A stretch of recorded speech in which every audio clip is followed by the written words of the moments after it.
Olá, Moacir Toledo. Eu vou gravar essa aula para aproveitar que feita para o sétimo período. É sobre imunização, calendário de imunização para os idosos. Vamos para a minha tela.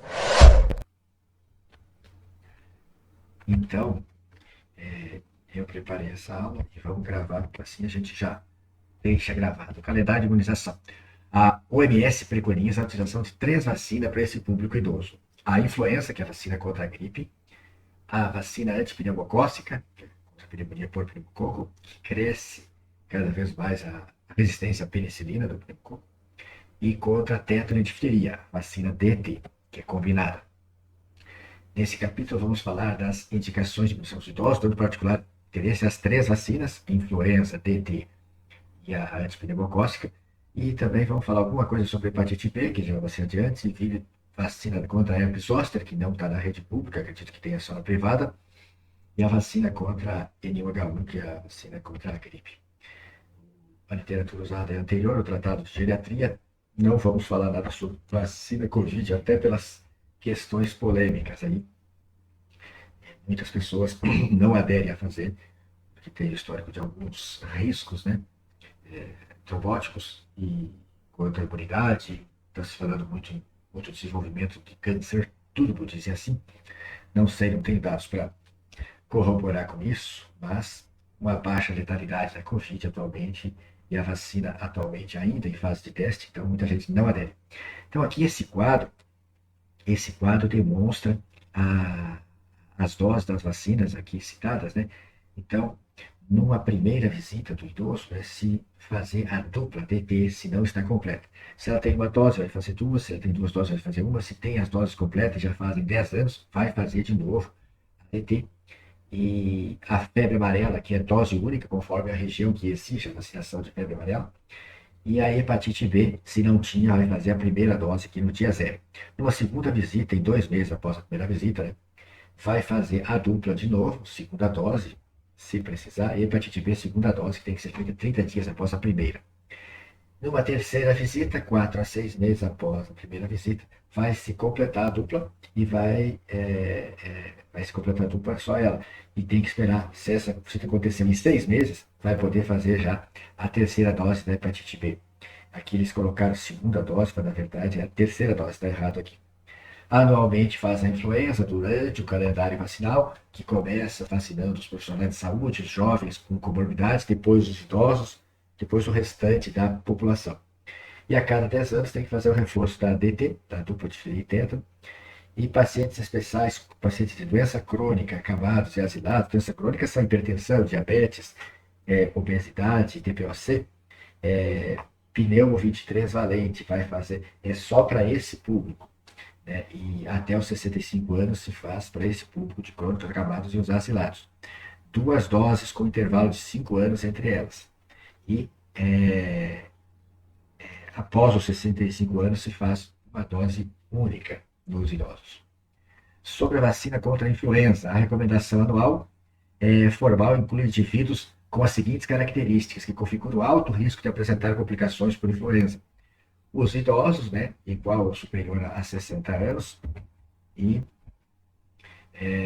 idade igual ou superior a 60 anos, institucionalizados, pode ser antes dos 60 anos, doenças crônicas, pulmonares, crônicas, cardiovasculares e metabólicas, doenças renais, né, insuficiência renal e hemoglobinopatias, no nosso meio talvez a mais importante seja a doença Hausform, né, doenças renais e hemoglobinopatias, imunodepressão, indivíduos, mesmo crianças que mantêm contato constante com pessoas de alto risco de apresentar complicações por influenza, como as já citadas. Então, a criança que tem contato com idoso, com renal crônico, com doença crônica, pode receber a partir de 6 meses.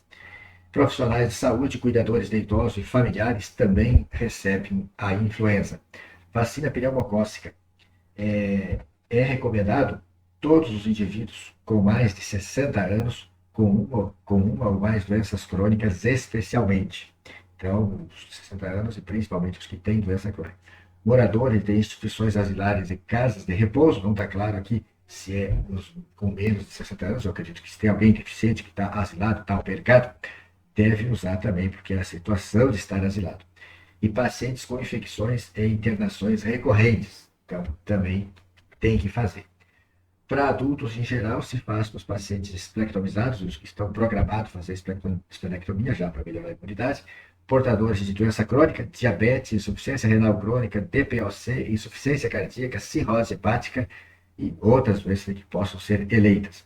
Infecção pelo HIV, portadores do HIV tem que fazer, pacientes com leucemia, linfoma, mieloma múltiplo, em terapia imunossupressora ou transplantados. ATT, diferir teto, tem que completar o esquema inicial de 3 doses, conforme comprovação de 1 ou 2 doses anteriores, ou somente fazer uma dose a cada 3 anos para quem tem a vacinação completa.